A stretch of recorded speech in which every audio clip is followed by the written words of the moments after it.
Shalom Bapak Ibu dan Saudaraku, senang bisa menyapa Bapak Ibu dan Saudara di hari ini dengan firman Tuhan yang diambil dari surat Paulus kepada jemaat di Efesus, yakni pada pasal 4 ayat 29.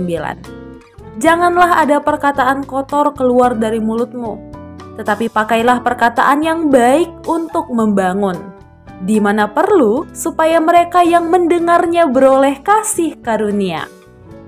Jemaat yang dikasihi Tuhan, kita tentu pernah mendengar pepatah yang berkata, mulutmu harimaumu, yang bermakna perkataan kita bisa menyakiti orang lain jika tidak dijaga, karena harimau dikenal dengan hewan buas dan liar. Namun belakangan ini pepatah tersebut mengalami perkembangan menjadi jarimu harimaumu. Karena kita banyak terlibat di dunia media sosial yang mana setiap ketikan di media sosial pun perlu dijaga.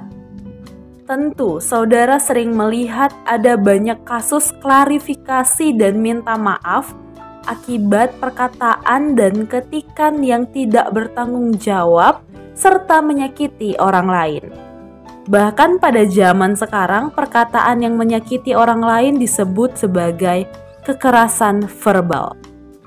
Dalam bacaan kita hari ini, Paulus menggunakan kalimat logos sapros atau perkataan yang kotor. Yang sebenarnya kata sapros bukan hanya makian dan kata-kata kotor, tetapi semua kata yang jelek, kata yang tidak enak, tidak bermanfaat, semua itu ternyata termasuk sebagai logos sapros. Jika saudara perhatikan, salah satu persoalan di jemaat Efesus adalah perbedaan yang memecah belah serta membangkitkan amarah. Perbedaan memang rentan menciptakan konflik. Namun persoalannya adalah bagaimana kita menyelesaikan konflik yang ada. Apakah kita menyelesaikannya dengan kasih atau amarah? Menyelesaikannya dengan perkataan yang baik atau perkataan yang kotor? Pada ayat ini, Paulus mengajak jemaat untuk menjadi orang yang baru. Orang yang awalnya menggunakan perkataan kotor menjadi orang yang menggunakan perkataan yang bukan sekedar baik, tetapi juga perkataan yang membangun atau mendidik. Supaya yang mendengar perkataan itu pun beroleh kasih karunia. Saudara yang saya kasihi, jika saudara ke pasar ingin membeli buah, tentu ada banyak sekali buah di pasar. Tetapi buah seperti apa yang akan saudara beli? Yang busuk atau yang manis? Tentu yang manis. Karena buah yang busuk bukan hanya tidak enak, tetapi juga tidak sehat.